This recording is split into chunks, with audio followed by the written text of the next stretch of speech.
everybody, and welcome to Flavor Text, a podcast where we examine the stories in Arkham Horror, the card game, scenario by scenario, and how they align with the gameplay. I'm CrabbyTerror8, and I'm joined, as usual, by Kevling. Hi, Kevling. How are you? Hi, fine. How are you? Yeah, pretty good. I'm in lockdown now. I don't think you are. You're wild and fancy-free over there. Aren't we? Yes. We're throwing everything away with gay abandon, as the phrase goes, I believe. I think, where are we? It's the 11th. I think in just over a week's time, they're abandoning everything. Abandoning face masks, abandoning 2-meter restrictions. Whether that is a wise decision or not, time will tell. Mm-hmm. Yeah. Because we've still got the variant increasing, but yes, you've got the opposite, haven't you? Yes.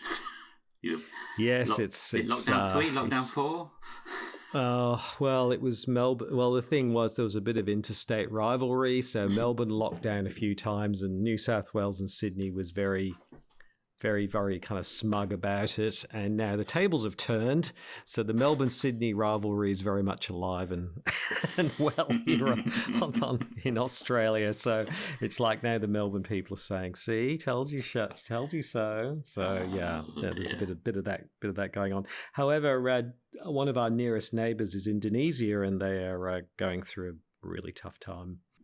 But we're still playing Arkham. We're still playing Arkham online, but I haven't played any in-person Arkham for a few weeks now, so that's sort of not on the cards. So, I was away this last week, and I took Return to Forgotten Age with me, which I've not tackled yet. And I got about halfway through. I took Ursula and Rita about halfway through, and they are they're having an absolute riot with their high evade stats. Just racing through everything. It's great fun. Yeah. I'm actually playing the original at the moment, and I think I'm up to 3 or 4 mental trauma, and there would have been a time where I would have just given up and started again. But I'm like, just take a smoking. But Ursula's got the smoking pipe on board. She's got logical reasoning. She's and just shrugs it off. Although the idea of her running around the jungle with a smoking pipe seems quite amusing. But anyway, yeah, I think the Return to offers some extra options to get rid of those traumas and things like that. Yeah, and I think it lets you convert XP into healing trauma and buying extra supply points as well. Right. So it takes away some of the constraints that people found quite frustrating on the original. Yes. And I suppose that's a good time to add that we, just a bit of a spoiler warning here, we will be obviously spoiling absolutely to death the Dunwich Legacy, but we talk a lot about other scenarios. Usually we just reference them. We don't go into massive detail, but we will be referencing them. So mild spoilers on other campaigns. Yeah, if there's any obvious similarity with another scenario, we will talk about that other scenario, but like you say, the spoilers are mainly on the Essex County side. Yes, that's exactly right. Yeah, and I think Essex County Express is scenario 3, but actually this is the 4th scenario. So we're halfway through Dunwich now, and what are you thinking, Kevling? What are you thinking about the campaign and some of the themes that are coming through? Have you got any thoughts about that? Or? A lot of the stuff that we're discussing is stuff I haven't given a second thought to until we started discussing it. Exactly. So the idea now that we're on a train tearing to Dunwich, and we still don't really have any idea what's going on or why, and the game hasn't really explained a lot of it to us, but we're still barreling along to move on to the next scenario. I think that's possibly one of the weak points of this. I think they've done a better job on some later scenarios of explaining what's happening and why, or sort of the logical leaps between one action and the next, that sort of thing. I think you're right. I think they do get a lot better at sort of giving you a compelling reason to keep going. In this one, it's there, but it's perhaps a little bit weaker. The other thing for me is that, and we'll see this obviously in Essex as well, is that this theme of sort of just things happening out of the blue with no explanation is clearly something that keeps cropping up in these scenarios. And it's interesting because just thinking of all the other campaigns I've played, I'm sure it happens, but it doesn't seem to happen to quite the frequency that this particular campaign has, where just monsters appear or things just sort of happen and there's not really much rhyme or reason or explanation for them. No. The other thing I'm thinking is there's quite a lot of, I think in other campaigns, there's the idea that sort of decisions you make have some kind of impact down the track. But this one, they feel more opaque. So you can, and we've talked about this in the previous ones, but you can make decisions about things which can affect the chaos bag particularly. Yes. And it's cumulative, but it kind of creeps up on you. And I think it's only at the end of the campaign that you might start to kind of appreciate just what an impact it has. It's sort of quite subtle but profound at the same time, which is interesting. And in a way, from a story perspective, it's quite good, I think, because that sort of is, you're meddling in things you don't understand and they have an impact. But I don't know, from a gameplay perspective, it's as satisfying as in some other campaigns. It's a bit more explicit, I think. I'm not sure. But... Yeah, it's a lot more sort of subtle or abstract, I guess. It's those first three scenarios modify the chaos bag based on what decisions you've made or what actions you took. Which I was going to talk about in a minute anyway. But yeah, you've got failing to save the students, you've got failing to save Wolstead or Lynch, you've got cheating in The House Always Wins, and you've also got taking the Necronomicon. So all four of those actions add a tablet or Elder Thing token to the bag. So, like you say, it is cumulative. The net result is you have got a more negative chaos bag for the rest of the campaign. Yes. But it's not. Yes. It's not a narrative outcome. It's just the probability, isn't it, of your success? Yeah. Yeah, exactly. And I mean, there is this thing that you might have allies, or you sort of might not along the way. But it's interesting in other campaigns, and I'm thinking of quite a few where you can make decisions which may mean you take maybe the tablets out of the chaos bag and then you put cultists in the chaos bag. You know what I mean? It's sort of a bit more. It's not like you're just adding tokens.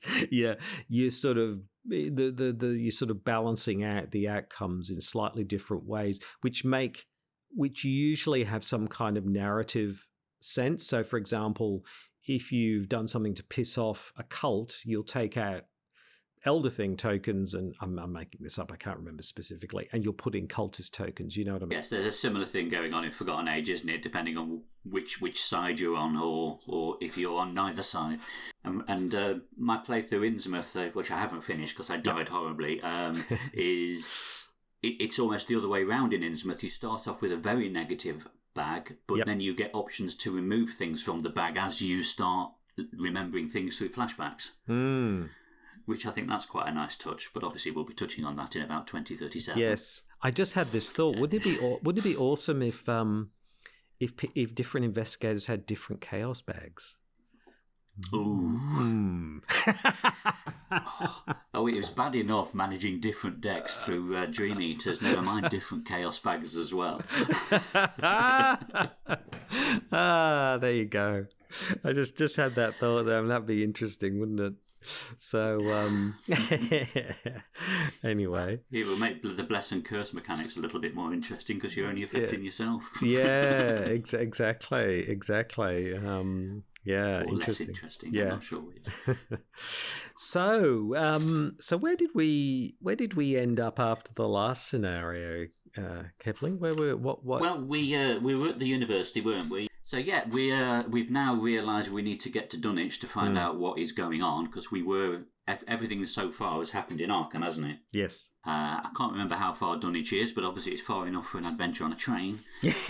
So that's where we are. We get on a train, and the one thing I was thinking about this scenario, it is the very definition of a filler episode, isn't it? Yeah. It's literally what happens in going from here to there. Yeah. And in fact, Maxine did say on a recent podcast that this wasn't even part of the plan. Right. It wasn't one of the planned episodes, but they had another scenario they needed to write to fit in with the 8 scenario structure that the Deluxe and Mythos pack structure forces them to work to.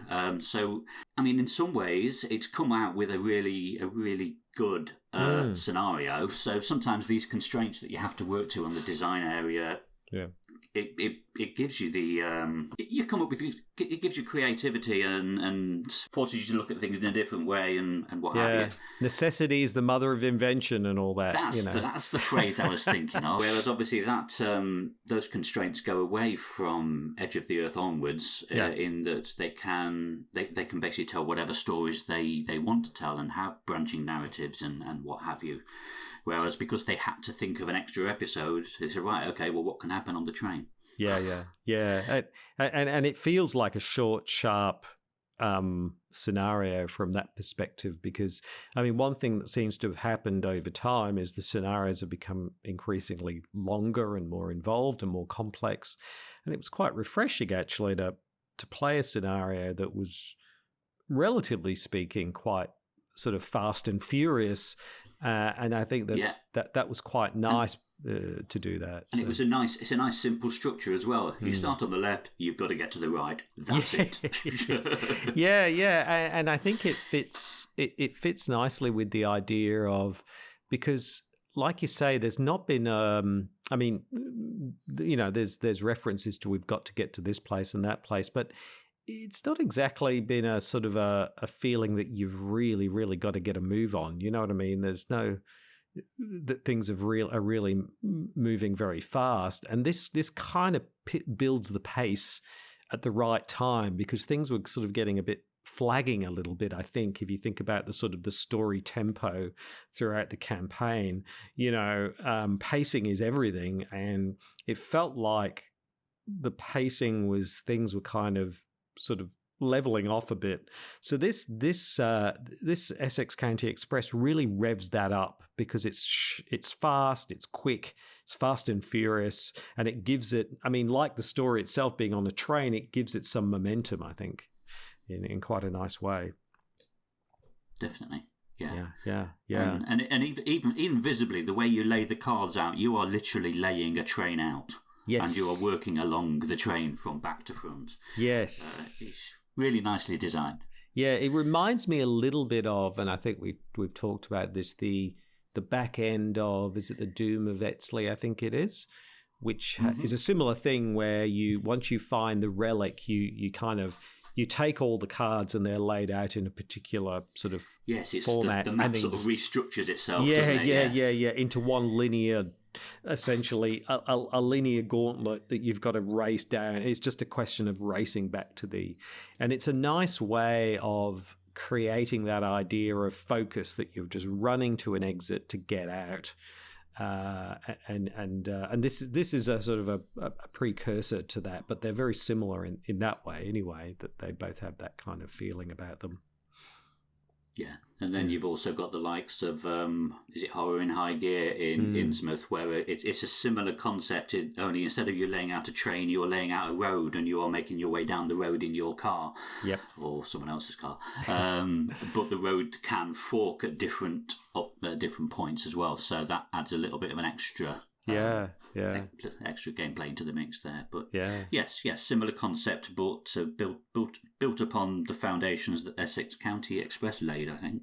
Yeah, exactly. It is a kind of you're right, it is a template for sort of movement and travel that gets used again in the future. And I think for a scenario that was sort of a bit of an afterthought, it's I know not everybody's a fan of it, but I think it's pretty good. I think it's quite a nice, refreshing change after the last few scenarios. It certainly feels. It's not like the Essex County Express feels. It's easy to recall in your mind. It clearly has a unique distinctiveness about it, whereas sometimes, when someone talks about a scenario, you can be like, oh, what's that one again? Oh, you know what I mean? Yeah, definitely, yes. Yeah. I never feel like that with Essex County Express. It's fairly distinctive, which is great. I mean, it does help that the title of the scenario is the name of a train. Yeah. So it's easy to make the connection. Exactly. Whereas I've always heard people, for example, saying how much they don't like Boundary Beyond in Forgotten Age, and I can never stop and think, which one is Boundary Beyond? Yes. Whereas if it was called something like, I don't know, Location Switching in Time or something, I'd go, oh yeah, it's that one. Yes. But it's probably not as snappy on the box. Yeah. If only they called the last scenario "You Will All Die to Yog-Sothoth," that would have made it much easier to remember, wouldn't it? Yeah, they've just called this one, it's the end. It's the end. You are all going to die. There's no point playing it. Just... We'll just call it Resolution 5, everyone is dead. So I think at the start it's more of another kind of exposition, quite a bit about why you were jumping on the train again and all that sort of thing, isn't it? There's a bit of a I think when we talked about it before, we thought maybe there was no sense of urgency, but it does turn out this is the very next day, so you have literally caught the next available train to get to Dunwich. You obviously, for some reason, don't have any other form of transport. But that's where we are. Yeah, we are getting on the train to get to Dunwich. It's interesting in the second paragraph they talk about you consider telling the Massachusetts State Police what you know, but the negative consequences outweigh the potential gain. So it's interesting that in this scenario they don't give you the, like in some, like Threads of Fate, for example, you can make choices about whether, and I think the same in Carcosa, you can make choices about whether to tell the police or not. Yes. They give you those sorts of, freedom of choice. But in this one, it's like, no, you're not going to tell anybody. You're just going to get on the train and go. There's no space or for that kind of decision making. Because in like Threads of Fate, that decision would then affect the setup as well, wouldn't it? Whereas, this is literally. Yeah, it's like your bottle episode. You start on the train, you finish on the train. That's it. That's exactly right. And I think in Carcosa, is it probably after the first, or maybe this is the second scenario? That's right. The Last King. When you've been to the party, you can make a decision. You're going to get the police involved because there's something happening at this party. You know what I mean? So it's like a decision after the scenario is done, because you can like torch the house, you can run away, you can call the police. You know what I mean? So it gives you some freedom of decision making around what you might do. Whereas in this case, it's just, no, you're just on the train and that's it. It's, no choice.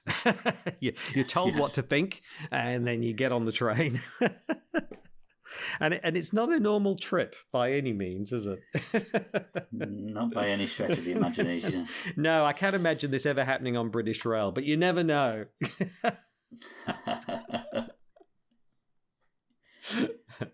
Actually, it says Dunwich is several hours by train. So, yeah, I mean, I guess trains didn't go as fast in the 1920s, but it must be a fair way away, I guess.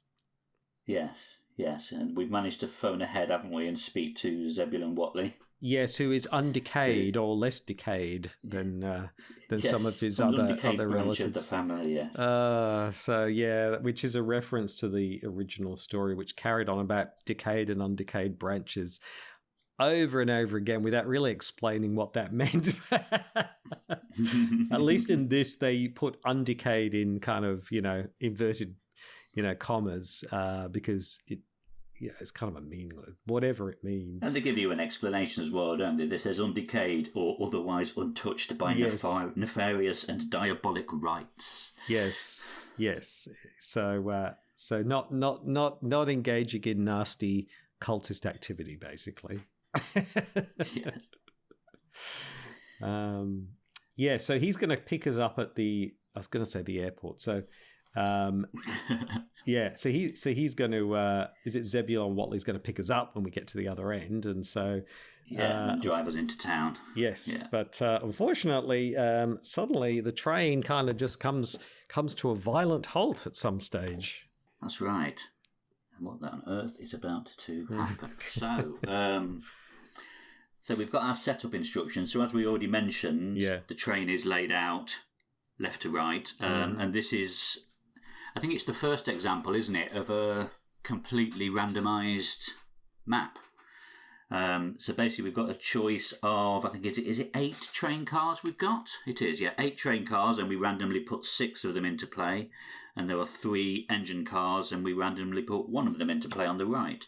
So we start at the back of the train, and we've essentially got to move. The act is simply, if an investigator reaches the engine car, immediately advance. So we've literally got to get from the back end of the train to the front, but the added mechanic they've added is that you can't move into the next train car until you've discovered the clues, all of the clues in the one you're currently in. Yeah. So I'm guessing that is just to replicate the difficulty of moving down a train filled with terrified people running around wondering what on earth's going on. Yes, yeah. If you look at the picture in the act, there's sort of a chap kind of teetering on one leg, and there's sort of tentacle-like things coming in all directions. Interestingly, there's nobody in the car. So I mean, they've sort of chosen a more kind of supernatural kind of representation. But yeah, in my own mind, I think of it more that way, that there's just so much chaos going on. That it's not just a simple run down the center of the train and get to the end that quickly. Yeah, and there's 1 or 2 of the passenger cars do show how. I'm looking at maybe we'll come into this later anyway. But yes, some of the artwork on some of those cards shows what sort of disarray each of those train cars is in. So it isn't just a straightforward case of walking from one end to the other. No. No, there's clearly... there'd be no challenge if you could do that. That's exactly right. 6 moves, I'm with the engine car. Exactly. So, and that's used quite a lot. I mean, gating, we saw that before, where you had to get clues to sort of open a door. It's a sort of similar thing. So clues are often used as a way of, even though it's technically not about clues as such, it's used as a way to just sort of stop you progressing forward too fast, if you like, because it doesn't feel like in this scenario you would be carefully checking suitcases and looking under seats and things, trying to find clues as such. No. It's more like you say, it's sort of the representation of you having to sort of avoid screaming people and all kinds of chaos going on, or climbing over debris and all kinds of things that might be happening. Yeah, exactly. The other change at this point, as well as part of the setup, is where you do get to add an extra negative number token to the chaos bag. Yes. So irrespective of your play decisions in the previous scenarios, even if you've played everything perfectly and nothing negative has been added to the bag, you still get 1 extra negative added from here on. Yes. So it's like a -2 for easy, -3 for standard, 4 for hard, and 5 for expert. Wow. Yeah. So the chaos bag, like you say, most likely is going to be building against you as well, which kind of is going to make this scenario quite difficult. What do you think about the absolute randomness in the Miskatonic Museum? We sort of talked about how it meant you could kind of game the system a bit, and they could have structured that a little bit differently. I wonder with this one whether that kind of approach might have been better, in the idea that obviously you put the engine car at one end, but there are different random ones. But maybe they could have had something where there was 2 sets of 3, and the second set of 3, so it gets progressively more difficult as you move down the train. Do you see what I mean? Something like that. Because in this case, you can't game it as such, and it might have just given it more like you start off perhaps relatively easier, and then as things become more extreme, it becomes more difficult, something like that. That might have, that's the only thing I can think of, whether it needed to be so random in this particular scenario in that way. Yeah, when we were having our test playthrough the other day, we had that conversation, didn't we? Because the 3 different versions of the engine car, I mean, obviously we'll go into this in more detail in a bit. There are 3 different versions, and each of them have different levels of difficulty depending on your type of investigator, whether you're good at investigating or good at fighting.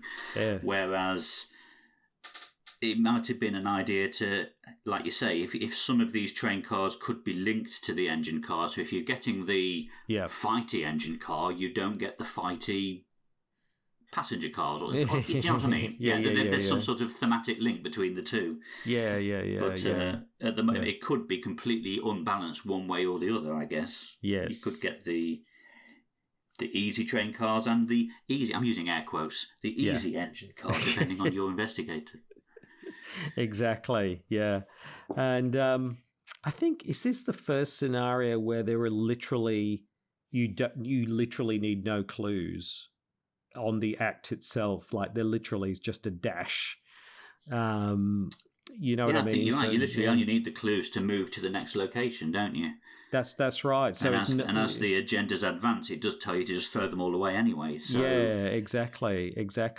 So it's that's quite a creative thing, because I can imagine, particularly back in the day, people would have gotten used to the idea that you find clues, you put them on, you get enough to then you move the act deck forward.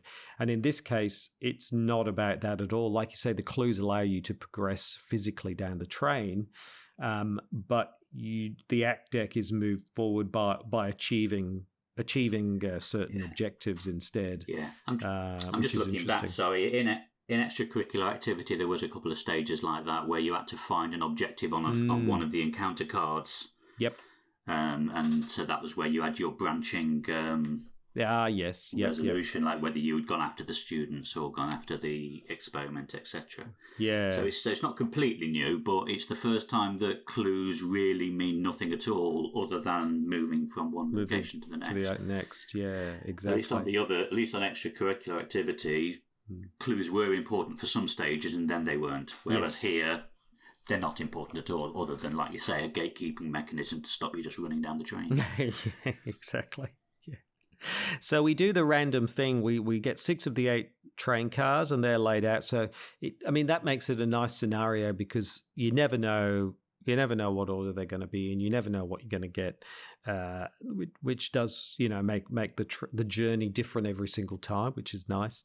It's not a train journey you can game like you could the Miskatonic Museum. So that's a positive. So you've got it all laid out.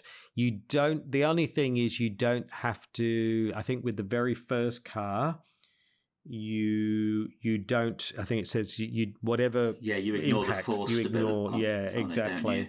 Yeah, on the very first one, which is fair enough. That's a fair enough place to start. So yeah, and that's that sort of lays that out nicely. But there's an added complication to what's going on, because it's merely there is another reason to be running down the car to the other end, isn't there?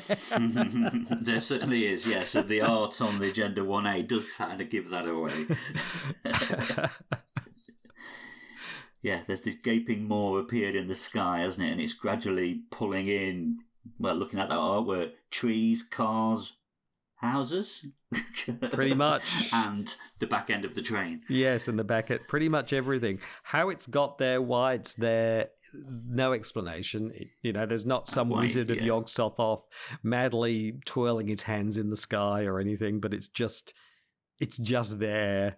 And I mean, it's good in the sense that it gives you a really good reason to run down the car to the other end. And if you've never played this scenario before, you'll probably get an inkling that you probably should get away from it. Yes. But it's not. It's just like some of the other scenarios we talked about this earlier. It just happens. There's not really any explanations to why. It's just there, and we just have to accept that it's just happened. And somebody's clearly trying to stop us getting to Dunwich. I mean, that's the main thing we can surmise from this, is clearly somebody doesn't want to get there. I mean, surely there's easier ways of stopping us getting to Dunwich than opening up a hole in the sky. Well, you'd think if you're that powerful, if you can open up a hole in the sky, just blow up the train, or just murder us in our sleep or something. Yeah, you're right. It doesn't fit in with the cosmic horror aspect, though, does it? No. The thing I like in the text that goes with it, which is it's really lovely. I mean, it's the way it kind of talks about this immense tear in the sky. I know what you're going to say. Yeah. But apparently this tear in the sky like a piece of cloth or whatever is so terrible that an elderly man has fainted in fear. That's how bad it is. Only one, mind. Yeah, only one elderly man, yes. Not being close to being elderly myself, I'm not really sure. Is it that elderly people tend to take things in their stride? Is that the idea? And if they're fainting, if an elderly man's fainted in fear, then things must be bad. Oh, brilliant! That's great. So yeah, we're really kind of the agenda. Yeah, we've got this kind of threat behind us, and hence the added impetus to get running. The other thing that I think this scenario does well is that the doom thresholds on each of the agendas is relatively low, and we have 5 of them, which I think is the most yet, isn't it? Yeah, that's got to be a record, hasn't it? Yeah, it's a lot. And and you can imagine they could have had 2 agendas. You know what I mean? One, the first things, and then that goes for, 4, 7, 11, and then they had the second lot at 6. But I think the way they've split it up is really good because it just adds to that urgency because the agenda is flipping over relatively quickly. So it gives it that greater sense of urgency, particularly because there's acolytes popping in with doom. There's mysterious chanting, isn't there? So on top of the usual doom, you're going to get a lot of other doom popping in and driving this agenda forward quite quickly. And in fact, you could be unlucky. You could pull 2. You could pull a couple of what's it called, mysterious chanting or whatever it's called. You could find yourself at agenda 3 pretty fast with just the wrong draws from the encounter deck. Okay, so we're set up. We've got to run to the front. That's going to be easy, isn't it? How bad can these train cars be? Yeah, shall we just go through the train cars? Yes, absolutely. Yeah. Outline what are the possibilities that we could find? So we've said there were 8 train cars, and we'll be facing 6 of them. So, first one I've got is a passenger car. It's only a shroud of 1, 3 clues per investigator.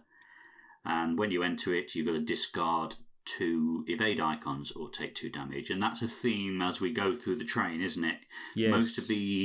Each of these passenger cars, so the ones that aren't a named car, have got that same forced trigger. So that's the one that doesn't trigger on the very first location, but will trigger as you move into each subsequent one.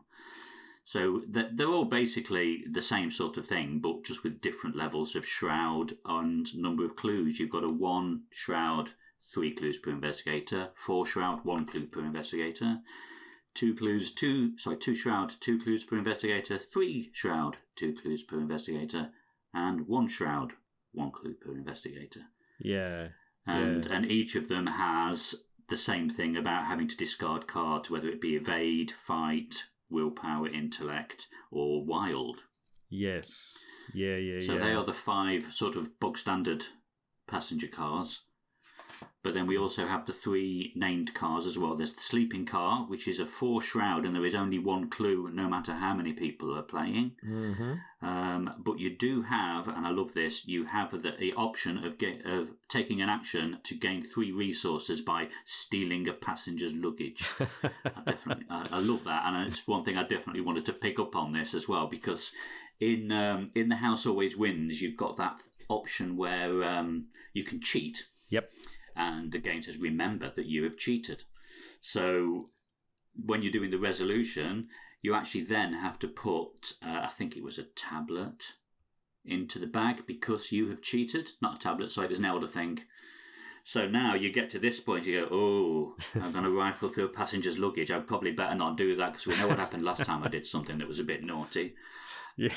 And nothing happens. There is nothing in the resolution at all. It's just messing with you. I absolutely love that. And I suppose it makes sense that, what happens to this train, no one's going to be worried about losing, some luggage. That'd be the least of their problems. They're probably just happy to get out alive, right? So that is great though. It does mess with you. You're right, because you would hesitate, but you're right. It's consequence free. Exactly. Yes. Yeah. And that's the first one as well with unique artwork as well. So again, there's boxes and clothing and all sorts just strewn all over the place in that sleeping car. Yes. So again, that's a visual representation of the difficulty of getting through it and clambering over stuff, I guess. Yeah, exactly. Next one I've got is the parlour car. That was a 3-shroud, 1 clue per investigator, but it cannot be investigated. So the only way of getting those clues is to spend 3 resources to discover that clue. So it'd be handy if you've just robbed those resources from somebody's case in the sleeping car. Although it could be the other way round, yes. Yeah, and this is the only of all of these locations, this is the only one with a victory point. Which is sort of surprising that they're very stingy with the victory points in these locations, aren't they? They don't. There's only one, so a lot of the time, well, not a lot. Most of the time, you will have the parlour car somewhere because 6 of 8. But you will get scenarios where you literally get no victory points until the engine car, which is, there's monsters, of course. But what I mean is, it's sort of interesting that they put so few victory points onto the locations. And often the victory points is there as almost like an indication of how difficult it's going to be to tackle that location, and often they're optional as well. Whereas on this scenario, it's not optional. You have to get that clue, or you cannot move. Yes, exactly. So, yeah, it's a bit of an odd one, but I suppose it's a reward for having to spend those 3 resources. So if you could have stolen them from a previous car, then all the better. Yes. And then the final location is a dining car, which is the unlucky location with no clues at all. It's no clues with a 2-shroud, and as soon as you reveal it, you have to search the encounter deck for the grappling horror, and he engages you. And he is, where is he? He's 3 fight, 2 evade, 3 health, and he's hunter as well. And because he's grappling, the clue's in the name. No victory point for him, no. And while you engage with him, you cannot move because he is literally grappling you. Yes. Oh, wow. And there's a brilliant piece of art as well on that one. Yes, it's just like this great big blob with multiple eyes, and you've got somebody sort of slowly being smothered by it in the bottom right-hand corner. Yeah, it is. Yeah, it's fantastic. But, it's just a little bit... I get a little bit unfortunate that you don't get at least a victory point for him or something. But there is. I think there's a couple of emergent monstrosities. Yes. There's a couple. Was it? Yes, there are. No, there's 2. There's one. There's one. Oh yes, there is 2. Yeah, 2 emergent monstrosities, and they're both worth a victory point. Yeah. So they are, and they spawn at a location to your right. Yeah, so no avoiding them. Yeah, and the creature erupts from underneath one of the seats, growing ceaselessly in mass and volume and threatening to envelop the entire compartment. So kind of, so you can get, you could get, if you draw those, that's sort of helpful from that perspective. Interestingly, all these, like you say, you do 6 of the 8. I suppose it's possible you can end up drawing, the dining car with no clues, 2 4-shrouders, and you know what I mean, not the one with the victory points. You could, you could just be unfortunate in the random draw that you get, and particularly if you get the 4-shrouders in the early part of the game, it could really, or indeed in the late part of the game when you've used up a lot of your resources. But either way, you could just, because of its randomness, it could make it quite, some games could be relatively, you could end up with the 1-shrouds and the 2-shrouds, for example, just by chance. So you could end up with a relatively straightforward run versus one that's quite challenging just purely by the randomness of them. So then the final location obviously will be an engine car, and as mentioned, there are a randomly selected one of three. So the most straightforward one is just a shroud of 4 with 2 clues per investigator and a victory point. So that is literally a case of just some, which at that point in the game, probably quite a difficult investigation with the limit, because it would have been a limited card pool. Probably a lot more straightforward these days. Yep. So yeah, that one is the straightforward one. 4 shroud, 2 clues per investigator. The next one, the investigator, it's a lower shroud. It's only 2, and there were 2 clues per investigator. But this time you have to search the deck and discard pile for another grappling horror and draw it. So again, that's the non-victory point enemy again. So you've got an easier job investigating, but you do have an enemy to deal with. And then the third one, it's only 1 shroud, so nice easy investigation, and again 2 clues per investigator, but you have to draw the top 3 cards of the encounter deck. So boy, that's rough. That could be a bit swingy. You could pull cards that do nothing, like spawn an acolyte at the back of the train or whatever, but you could pull 2 emergent monstrosities and a grappling horror. yeah, exactly. And I think particularly if you're solo playing this, I mean, I think if you're solo playing and you're discarding, you have to discard particular cards as you go through. And also you get to that and you do that. That could be really, really difficult. Whereas in a multiplayer, you can probably manage it a little bit better. But yeah, it could really punish solo play, I think, quite nasty. I mean, the thing is, though, that rule about discarding cards, that would affect multiplayer as much as solo, because it's when you enter the car, not when you reveal it. So everyone passing through those cards will still have to lose cards or take damage or horror. Yeah. And the other thing about the engine cars is that they have different text on them depending on which one you get. So whereas we've had no flavor text on all the others, the 3 engine cars do, well, not on their unrevealed sides, but on their revealed sides, they sort of reflect what's going on in the card. So the one that's just the 4 shroud, 2 clues per investigator, just says there's no sign of the conductor anywhere, so you've got to start the engine on your own. The one that's where you got to find a grappling horror says you see a foul beast atop the terrified train conductor who cries out in panic. So in that one, he's being attacked by the grappling horror. And then in the one where you got to draw the top 3 from the encounter deck, the slain body of the conductor is draped across the many control mechanisms of the engine car. So he's literally slumped over the controls. Nice how the different text actually reflects what's mechanically going on and what you have to do in each case. That's quite nice. Yeah, they've done that. It is a nice touch. That is. Yeah. The other thing we haven't touched on is there's the extra thing that was introduced on this one of the helpless passenger. Oh yes, which is an encounter card you can draw. I think there's 3 of them in the deck. So basically, they spawn on the location to your left. And if they leave play for whatever reason, you have to take a horror. And we haven't actually talked about how they will leave play. I guess we'll cover that in a minute when we start looking at the agendas. That's right. But basically, I think we talked about this off air, didn't we? That these seem to penalise the solo player more than a multiplayer. Because effectively they spawn to your left. If you want to try and save this helpless passenger, you've got to use an action to move to the left, an action to parley with him, and then another action to come back again. So you've lost an entire turn to save this helpless passenger. Whereas if you're in a 4-player game, you've only lost a quarter of a turn because the other 3 of you have still got all 3 actions. So it's a decision to be made there as whether you invest that time and energy in saving them or just leave them to it.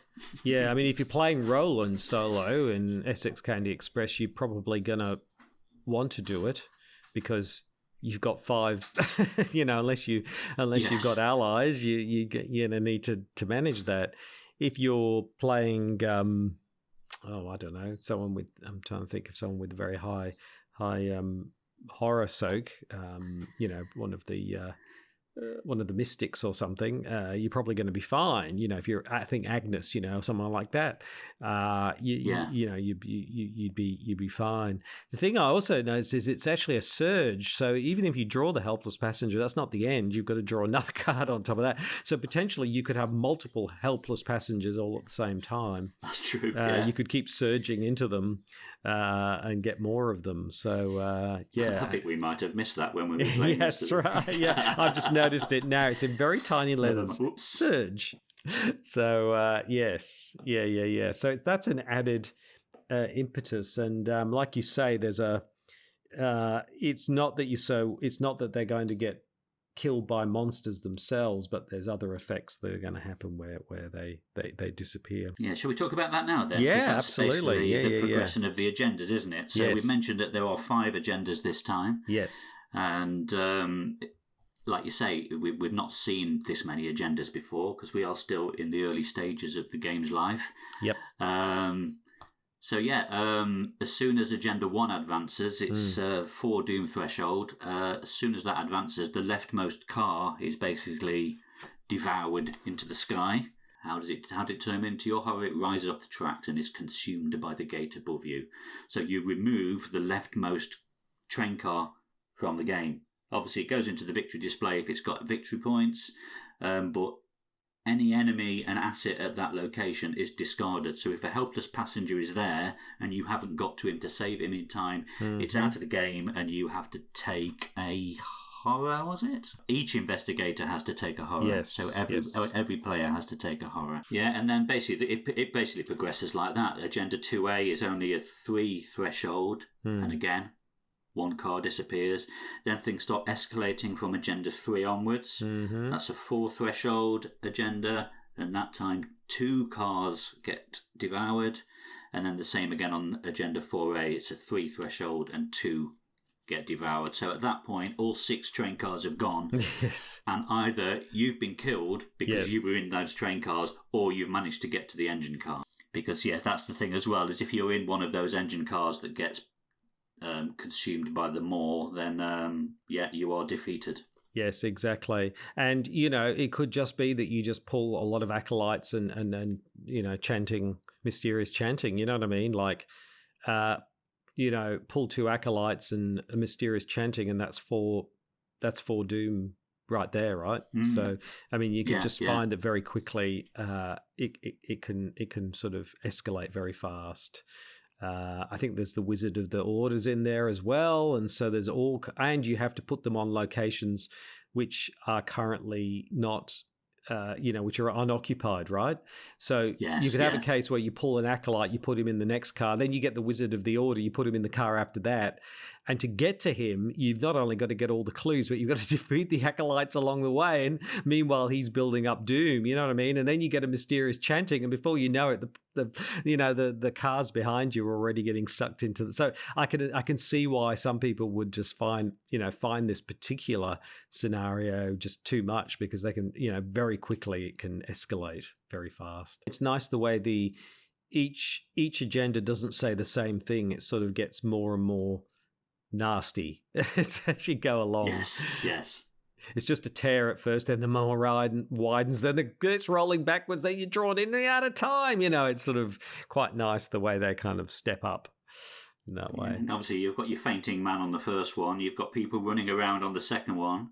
There's nobody specifically mentioned on the third, but on the fourth, it does make me laugh. One younger passenger smashes the window and shouts, "We gotta get out of here!" And he leaps out of the window, but before he lands in the river, he is snatched up by a swift flying creature and carried out of sight. Nice. Yeah, poor. That's a punishment for stating the bleeding obvious. We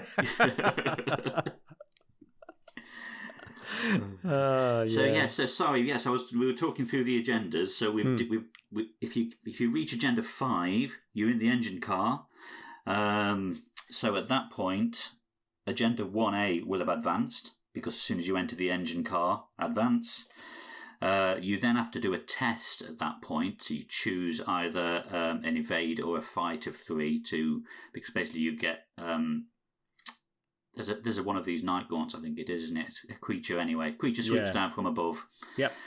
So you either try and dodge it or fight it. If you fail, you have to take a mental or physical trauma. And then to progress the Act 2, it's simply a case of getting those clues from the engine car, which is always the same. It's always 2 clues per investigator. Yes. But as we said earlier, there's different shroud levels, and you might have encounter cards to deal with while you're there. So if you're not able to get all of those clues discovered by the time the agenda advances, then you will be defeated and take a mental trauma. Whereas if you do get it started, then it's almost a disappointing piece of text. The engine roars into life, kicks into motion, you shovel coal in the firebox and are relieved to see the train is moving forward along the tracks again. It does a little bit. There's huge gates opened up and it's just like, oh, well, let's keep going. Yeah, and so there's 7, 11, 14, 17. Basically, you've got 17 turns to get yourself to the engine car and get it started. And there's 7, isn't there? There's 6 plus 1. So there's 17 turns and 7 locations. You got to get to the 7th location. That's quite challenging, really, because that's just what that's basically 2 turns per location, really, isn't it? Yeah, and then obviously depending on which locations you draw, just looking now at the best case scenario, if you draw all the lowest ones, that's 2, 3, 4, 5, 6, 6 clues to find per investigator. Whereas at worst, you're talking 3, 4, 5, 6, 7, 8, 9 clues per, maybe 10 clues per investigator. Yeah. So it could. I think that's probably one of the reasons why some people don't like this scenario is the pure randomness can make it easy or really hard or somewhere in between. Yeah, exactly. I mean, most of the time it's going to sort of be somewhere in between. But it is. But there's always the chance that you'll get one of those extremes. Exactly, and the thing is, it's 2 turns per location. But then, like you say, you just happen to have the higher end, and you get mysterious chanter, and you get a whole lot of doom. It can make it very difficult to get yourself to the engine car and get the thing completed, like you say. I mean, when we did it, we literally just finished it sort of with a couple of turns to spare, I think. We did, didn't we? Yeah. It was very close. It was close. So, and because there's lots of things to delay you along the way. I mean, the encounter set is designed to not only push the agenda together, but basically, there's Frozen in Fear. There's cards like that which are in there as well, which are just perfectly designed to slow you down, and sort of stop you from getting to where you want to get to as quickly as you'd like. So I can see some people would probably find that quite frustrating in that sense. But however, from a story perspective, it makes complete sense, right? That you'll be struggling to sort of race to the front of the car, to the engine car, get there before the whole train gets sort of swallowed up. So from that perspective, it's great. I don't think people are frustrated by it because they don't think the story connects so well. I think it's more, like you say, it's the randomness of it. Yeah. I think, like you say, it does a good job of mirroring the struggle of getting from one end of the train to the other. But I think from a narrative point of view, nothing happens. We're in exactly the same position at the end of this scenario as we were at the beginning. Yes. When we were heading to Dunwich, and now we are heading to Dunwich. So we've not learnt anything. We've not discovered anything. We've not made any decisions that change the story. It is what TV people might call a bottle episode. Everything just took place in that thing and nothing has changed. Now you move on. I think so. I think that's possibly on a narrative point of view. That's a negative, I think. Yeah, and it's interesting you say that because, and I know more about this now than I have in the past because my partner writes novels and she does a lot of research into how to write stories which people want to read, And you absolutely, when you map out your story chapter by chapter, you absolutely, every chapter has to progress the story, like you say. There has to be a reason for it to be there. Things have to change in some way. You know what I mean? It has to have a reason for being. And you're right. I hadn't thought about this, but you're right. This scenario doesn't do that, or it doesn't progress your understanding. It doesn't really progress the development of the story in any way. You could actually skip it completely. Not that it lets you. It's interesting. You can't go, resign. We're not doing this, and jump off the train. But you know what I mean? If you missed it for some reason, it doesn't actually matter, because you don't even get that many victory points. So it's not like, it's not like it's an opportunity to get, sort of bag 10 victory points to get yourself ready for the next scenario. It does lack a reason for being within the story. That's a really, really good point. If you took it out, it wouldn't matter, right? And I suppose that reflects the fact that it was sort of put in as a way to kind of fill out the scenarios rather than being there as a story beat per se. Yeah. Definitely. Yeah, that's a really good point.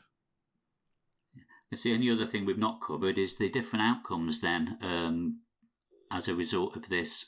So there's literally only two, and various variations. I say two. It says first, obviously the successful resolution is you all make it to the engine car. You start the engine car, and the train goes off, and that's it. The resolution one is you've done it. Yes. Nothing happens. So much so that in the text it says even the passengers are saying, oh, it's just a burst water pipe or something. And so even they're not prepared to acknowledge that anything weird happened. So it's like you say, it's sort of almost like, it's like nothing happened. Yeah. The other extreme, obviously, is everybody get defeated. You all happen to be in, say, an engine car that got pulled off into the sky. So if everyone is defeated, you actually take a mental trauma from the reverse of Agenda 5, and then there's the consequence that the investigators were, air quotes, delayed on the way to Dunwich. Also, everyone who is investigated has to take an extra weakness in their deck. That is the across space and time weakness. Which is a revelation, discard the top 3 cards of your deck. So it's not a biggie, but if you've got an investigator who is working their way through the deck quite quickly, it could cause you to take a horror at some point. Or it's that horrible, horrible thing in the upkeep phase when you're waiting for a card. You know what I mean? It's like, I so need a card. And what do you draw? You draw a weakness, and it's like, oh no, because that could have been something. You're looking for a weapon or something else, and you draw a weakness. It's it's kind of that's probably the worst thing for most people. You're right. Yeah. You also get a bonus XP from being dragged off into space. Right. But I suppose this is the only bit that does affect the story going forward. If you happen to have the Necronomicon, it's now classed as stolen. So all that trouble we went to taking an extra token in the bag for stealing the Necronomicon, you could have very much just lose it in the very next scenario. And also, if you had Armitage, Rice, or Morgan in your deck, they are now classed as kidnapped. So they're the only consequences, really, is if you get defeated. Yeah, and it's interesting because being sucked up into the gate isn't death. You just get kind of plonked somewhere in the countryside, don't you? And yes, yeah. So the different flavours of the resolution is that those bullet points of negative things happens to each individual who is defeated. But if everyone is defeated, then you are classed as being delayed on the way to Dunwich, which I think just affects the start of the next scenario very slightly. Can't remember what it is. It might just be the number of resources you have or something like that. So that's only a minor inconvenience, but it's that selection of negative effects for each individual defeated investigator that is the biggie there. Your weakness, you've lost your Necronomicon, and any story allies have been kidnapped. Yeah. Which does have consequences in the next next scenario, obviously. So despite me saying just 5 minutes ago that there is no consequences, there are consequences, but only if you fail. That's right. And it's interesting. I'm assuming then, if you get dumped in the countryside, somebody follows you there and then nicks. Yeah, they must kidnap and nick the stuff before you come to. But they leave you. Interestingly, they leave you behind. They don't kidnap you as well. No. Which, that's sort of interesting. Why would they leave? Why? So you and Henry Armitage are unconscious after being sucked up in a gate. They nick Henry Armitage but leave you behind. Clearly, you're just not important enough or something.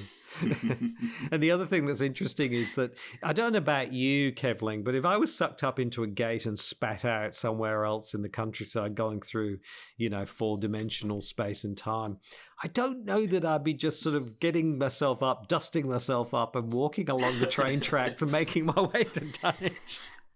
Yeah, where was I? Yeah, that's right. Yeah, I think I might have other things on my mind, like it's quite funny that, you've been sort of dumped somewhere else and you just got to dust yourself off and then just follow the train. And the thing is, it's a train trip, so how long is it going to take you to walk all the way? It's not like you can thumb a ride on a train, or something like that. So, yeah, that's the interesting thing as well. It says you're only classed as being delayed if all of you are defeated. If one of you is defeated and ends up having to walk, you're not delayed. You all get there at the same time. That's a bit of an oddity there. Yeah, because it's not like you're in a car and they can double back round and come and get you or something. No. It's a bit contrived. Maybe, I guess, what's-his-face picks us up at the train station or the airport, as you called it, and then he might come back and pick us up. Whereas, if we're all defeated, we're not there at the station for him to pick us up. So he doesn't know where we are, I guess. Maybe. I'm trying to read something into it there. Sorry, I'm thinking about it now. If say, one or two of you get sucked into the gate, the others stay on the car, they turn up at Dunwich, and Zebulon picks you up. He'd go, "Oh, where are the others?" You go, I don't know. You know what I mean? They got dragged off into space. They're dragged off into space. Like, you'd assume they were dead. Right? Not like you wouldn't then go back looking for them, would you? But yeah, you're right. Clutching at straws here to try and make the story work. It's a bit contrived. It's a little bit contrived, but anyway, we can forgive that. I think that's okay. But yes, it is a tiny bit contrived, and I think the problem is they tried to solve one thing, which was having something at the back of the train, which meant you wanted to run to the other end of the train, but that kind of that was a gameplay thing, and that was fine. But what it did was it caused a whole lot of other narrative problems, because then it's like, where do people go? Are they instantly killed? If they're not, where do they end up? If it had dumped them in Dunwich, that would have made more sense, actually. If they'd gone through the gate and ended up, dumped actually in Dunwich Village, that would have made more sense. But I think it's one of those situations where I think to try and achieve one thing, they cause themselves some challenges in another way. That's all. So anyway. Yeah, I agree. Yeah. Interesting. Okay. Excellent. I think that's everything, isn't it? That's... Yeah. I mean, like we said at the beginning, it's a pretty straightforward scenario, running from one end of the train to the other. Yep. Some things might make it a bit more difficult along the way, but that's it. Yes, that's it, basically. And yes, interestingly, you can't resign from it. It's not a resignable... I guess you could just stay in the back car and let yourself get sucked into oblivion, I suppose, if you know the scenario. Yeah. But it's not one you can... as long as you haven't got the Necronomicon or one of the other professors. Yeah. You could say, "Oh, I'll get an XP for it anyway." I'll just get sucked into oblivion and get the XP and move on. But yes, yeah. So, but I think it works well. I mean, it works well from the sense that racing down the car and sort of having something chasing from the back and those sorts of things, I think, work quite well. And a lot of the time it's going to be quite exciting and quite tense in terms of getting there because there's lots of delays. But sometimes it's I think it would work quite well as a standalone episode as well, because it doesn't really fit into the overarching narrative of the campaign. It's literally, you're on a train, something terrible is happening, you've got to get to the front. Go. And so I think it's quite good as standalone. Absolutely. So now that this scenario is finished, I guess it's pretty clear that we're going to be heading into Dunwich proper next time. Yeah. Next is Blood on the Altar, scenario 4. Mm-hmm. And as it starts off, when you finally reach Dunwich, you are greeted by Zebulon Whatley and Earl Sawyer. So we'll find out what is going on there. This is quite an iconic scenario, I think. This one, I think it's going to be quite a long one. This one, and I think it's the signature scenario of the campaign for sure. Again, a very memorable one. So I'm looking forward to chatting about it next time we record for the podcast. I think it'll be great. Yeah, and I think as well as there's a range of consequences in this one from how we played the scenarios previously as well. So there's a whole number of things in as part of the setup. So I do like to see that how the your gameplay choices affect later scenarios. So I look forward to talking about that next time. Fantastic. Well, thank you very much, everyone, for listening. Please like, comment, and subscribe. I hope you enjoyed this. If you've got any feedback for us, there's information at the end about how you can send us your thoughts, and we really appreciate all your thoughts on these scenarios. And so we will no doubt chat in a month's time about Blood on the Altar. But until then, I'm CrabbyTerror8. I'm Kevling. And we'll see you soon. See ya. Bye. Bye. Thank you very much for listening. Please like, comment, and subscribe. We'd very much like to hear from you. If you would like to send us your thoughts, send it to ftextpodcast@gmail.com. That's FTEXT podcast, ftextpodcast@gmail.com. You can also listen to this podcast on YouTube. Just go to Out of Ammo, Out of Time, and you will find it there. And it's also available on the usual podcast platforms, iTunes, Google Podcast, that kind of thing. So if you want to subscribe, go there. Now, next time, Kevling and I will be discussing Blood on the Altar. Yes, Blood on the Altar from Dunwich Legacy, and very much looking forward to talking about that iconic scenario. But until then, I'm CrabbyTerror8, and I'll speak to you soon. Thanks. Bye.